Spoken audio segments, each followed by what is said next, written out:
There are a certain number of human beings that we will never get along with. I learned that. Sorry for the strange story out of the blue. My name is Mary. I hope you can bear with me for a moment. I am married to a man named Ted. Ted is a busy man with a busy job and is working alone in the suburbs of Tokyo. I am waiting for Ted to return and I live in the house we both purchased together. However, recently Katie, my mother-in-law, has been coming to that house frequently. Whenever I see it, it's too good a house for you. Katie always tells me that. Actually, our house is quite close to Katie's house. She told me that she would not allow me to marry unless I lived near her house, so I had no choice but to do so. I built a house near his parents' house, and sure enough, she started coming to our house frequently. Actually, my Kate got married the other day, and she wants a house. If you're the only one living here, will you please vacate this house? She started to say outrageous things. This house was purchased by Ted and I, and now suddenly we are being asked to vacate it. Ted is working alone anyway. Then why not? There is no good reason. If this house is lost, Ted will have no home to return to. I adamantly continued to refuse Katie's offer. Then she brought my sister-in-law, Kate, later in the day. Wow, this is a nice house. Certainly just the right house for my new home. Kate has been licking her way through the house. I honestly don't feel good about having people look all over my house. I love this house. Now vacate the premises. Even Kate started saying such things. Naturally, I decline. You dare to defy me? Sassy bitch! When she said that, Kate slapped me against me. What the hell are you doing? Even when I said so, Kate did not stop slapping me. I cowered and withstood Kate's attack. Katie laughs as I curl up and defend myself. Humph, you should have been frightened like that. Don't get cocky with me right from the start. She didn't like it very much that I refused, but no matter how much she wanted, she didn't have to be so violent. Katie and Kate left for the day, but said they would come back later to have the house vacated. If I don't do this, they will really take over my house, I thought so. I contacted my husband, Ted, who is working alone. I explained the situation to Ted, and to his surprise, he too was contacted by Katie and her family. Katie was more protective of Kate than Ted, and from a young age, she was discriminated against by her brother and sister. Again, she told us that Katie is telling Ted to give her the house because she wants it. Ted looks quite depressed. I encouraged him. He said he still had some work to do that day. The conversation did not go very far. Then the next day, Katie and Kate arrived again. Today is the day I'm going to have you tell me you're giving me the house. Katie somehow came into the house with an umbrella. It's not even raining. I was wondering why an umbrella. Bash. She suddenly hit me with her umbrella. Apparently, they are saying that if I don't tell them that I will vacate the house today, I will destroy them with this. Now, say you will give her the house. Kay is going to be the master of this house. Kate also has an umbrella and has perished with Katie. I am desperately defending myself. However, it seems that both parties are swinging their umbrellas down with all their might, and protecting my head with my arms is not enough to prevent it. It was so badly violent, after a few minutes, I was stuck. I can't believe you didn't tell me you were going to vacate after all this. You're stubborn. Katie told me. To my dismay, my body was in too much pain to begin with. I can't even speak properly. It is truly unforgivable to act as if they are saying they are not at fault after having done such a terrible thing. Eventually, Katie and Kate left that day as well.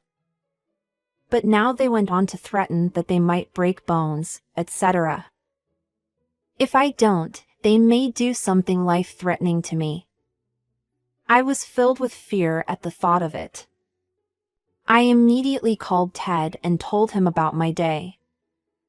Ted was concerned about my physical condition and suggested that we think seriously about the future. And afterwards, one strategy was proposed. I decided to take Ted's suggestion as I thought it was the only way to get out of this situation. During that operation, I basically tried not to be home during the hours when Katie and Kate would come over. By doing this, we were able to proceed without the operation being discovered. After starting the operation, it was 2 months later. My mother-in-law contacted me. I'm not going to see you anytime soon, so I've already forced Kate to live there. I'll throw your stuff outside on my own. Katie laughed as if to say, suck it up. Presumably Kate is already on her way home. But neither of them should know anything about the operation. I am sure Kate will be surprised when she gets home. While on the phone with Katie, I received a call from Kate. I put Katie on hold and Kate's call was answered. Who are you? I am the landlord. Who are you? It's my house. I heard a conversation about this. Kate seemed to realize that the phone was connected and started talking to me. Hey, Mary! What's going on? Why not you? There's a man in my house that I don't know. Kate seemed to be in a mild panic. I decided to explain to Kate what was going on. Actually, Kate, I sold that house a long time ago. I discussed it with Ted and decided to sell. When Kate heard this, she said, "Wait!" She shouted loudly. I hope she doesn't speak too loudly because it bothers the landlord. Why would you do that? I never heard a word about it being sold. That would have definitely stopped me if I had told them. And it's an operation because I didn't tell her. Ted was also quite upset with Katie and Kate's outburst. Most of what Ted had was taken by Kate. This time, we were almost robbed of our house, and as expected, we could not forgive them this time. Fortunately, since I bought the house with some assistance from my parents, I had very little loan left and was able to pay it off when I sold it. No kidding! I love this house. What are you going to do about it? Kate was quite angry. Everything was already discussed on the assumption that she would live in this house, so the apartment she was living in with her husband was to be canceled. This means that if Kate cannot live in this house, she will lose her home and become homeless. Then why don't you just live in Katie's house? I asked that question without any question, but Kate got angry. My husband said, I definitely don't want to live with her. He even said he'd divorce me rather than live with Katie. Katie seems to be very much disliked if she has been told that much. Well, if she has such a bad character, it may be natural for people to dislike her. Kate has been pestering me endlessly to get that house at any cost. However, the sale has already been made, the residents have already moved in, so I don't want to be reckless. From the phone I could hear Joy, the resident, cursing. Apparently, she even spreads her luggage in front of the entrance, and the residents are quite annoyed. At this point, she may not be able to complain even if the police are called. I'll tell you what. Do something anyway. You're the one who sold the house. Kate didn't want to get angry and tried to get me and the resident to talk on the phone. That is certainly the person I sold my house to, but that doesn't mean I have anything to tell them. I think the least I can do, if I have anything to say, is to say that I am sorry that someone I know is inconveniencing you. At any rate, I declined Kate's offer. Then Kate starts yelling again. So I must tell you that if you shout in front of the house, it will be a nuisance to the residents. It may be useless to say anything more to the silly Kate who doesn't understand no matter how many times I tell her. I hung up the phone with Kate, thinking it was not worth talking about. Then, immediately, a ringtone rings. It appears to be from Katie, who has been put on hold and cut off. I answer the incoming call. What on earth are you doing? Kate is angry. Do something about it. Suddenly, the anger. This person is also a staggeringly altruistic thinker. In the first place, it was just Katie's fault for forcing Kate to live there even though it was our house. Please don't make a fuss as if I did something wrong. I would have wanted to continue living in that house if the two of them hadn't made so much noise and done unnecessary things. Anyway, do something about it. Where are you right now? Come to think of it, I haven't told them yet. I'm at Ted's assignment house right now. What the hell? All of my belongings have already arrived and I have decided to live with Ted at his assignment. Ted is very busy and is frequently transferred, and we thought it might be better if we both transferred together instead of settling in one place. Fortunately or unfortunately, we don't even have children, and we can change where we live with some degree of freedom. However, that did not satisfy Katie. Come back now. I'm preaching to the choir, both of you. You're mocking me. Katie looks quite angry. But it is this way that I want to be angry. If Katie had not gone the extra mile, we would not have had to give up that house. Katie, come on. How much more trouble do you have to cause us? Since I was on the phone and had moved and was a distance away, I didn't think I had to worry about them fighting back. I decided to take the plunge and let out all the resentment I had been feeling. What do you think I've been through? Don't try to cause me any more trouble. Katie was screaming over the phone, probably very angry that I had defied her. It's such a scream that I don't even know what she is saying anymore. I worry that she might be too angry at any cost. I can't allow that. You talk to me like that. Ted is bad too. He's Kate's little brother, and he's rebelling against Kate. Apparently, Katie was also thinking of coming to the suburbs of Tokyo to get back at us. However, Katie does not know our address. Hey, where do you live? Tell me where it is. I was told such a thing. I am not stupid enough to be honest. Naturally, I refused. Then again Katie's exclamation. It was like a screaming machine every time I disobeyed it, and it was getting kind of funny in reverse. Enough! I am your mother-in-law.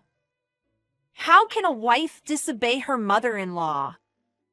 She brought up a very old value system. I mean, actually, there are plenty of ways to find out the address. Katie will never be able to reach the house, per the idea of checking it out. Just give me the address. You two are not going to get away with this. What the hell is that? Katie, who had been angry, suddenly made a funny noise. I wondered what on earth was going on. What are you going to do about it?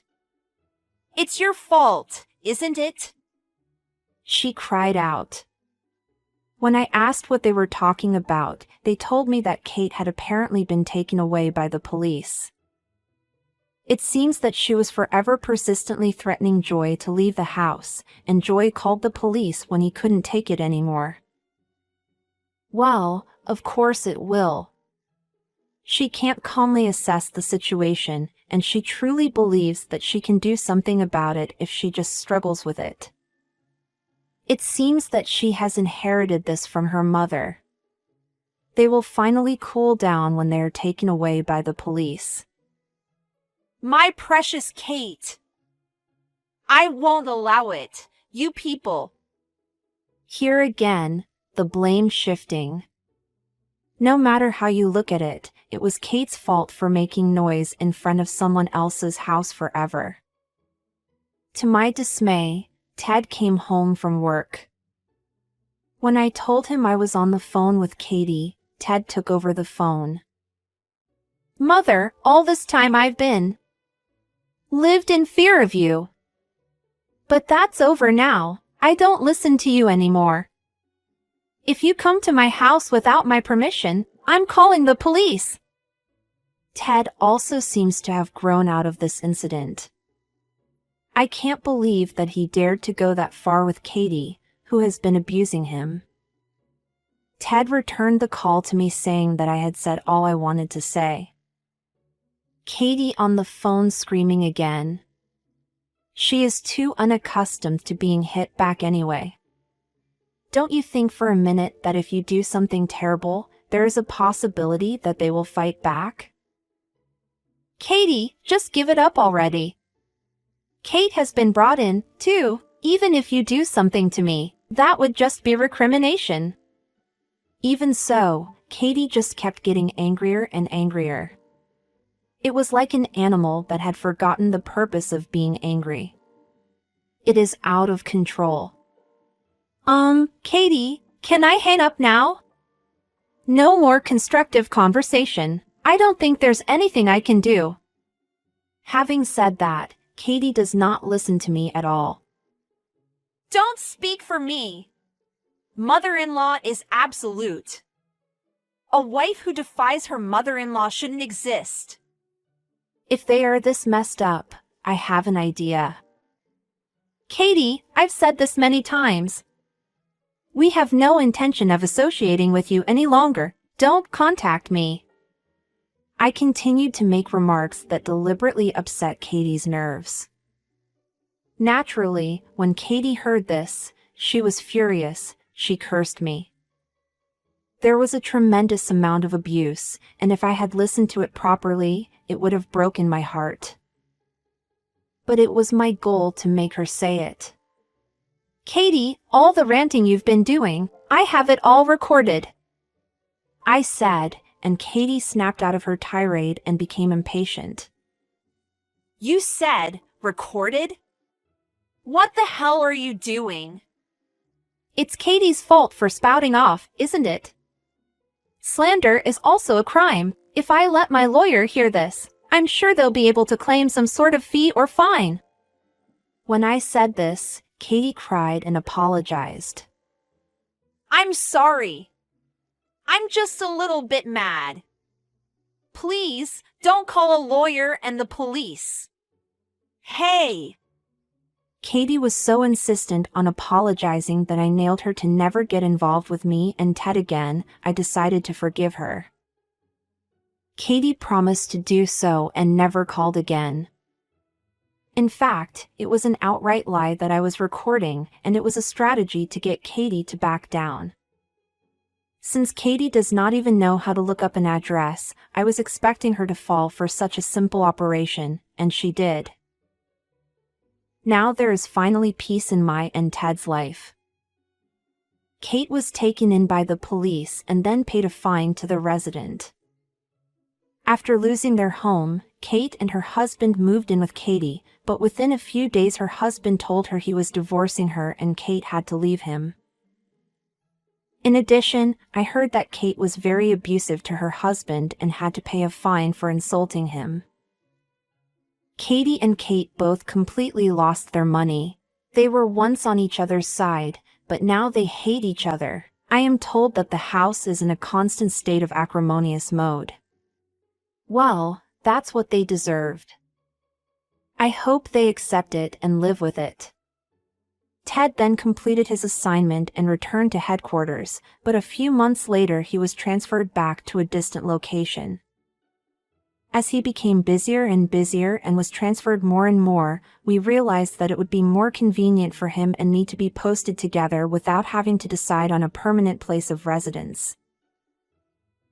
Nowadays, we are told by various people not only in his company but also in the places we have moved to that we are a couple of Mandarin ducks who go everywhere together. We did not give in to Katie and Kate, and we both overcame our difficulties together. My husband and I were sure that we would be able to go anywhere. We will continue to help each other as a couple.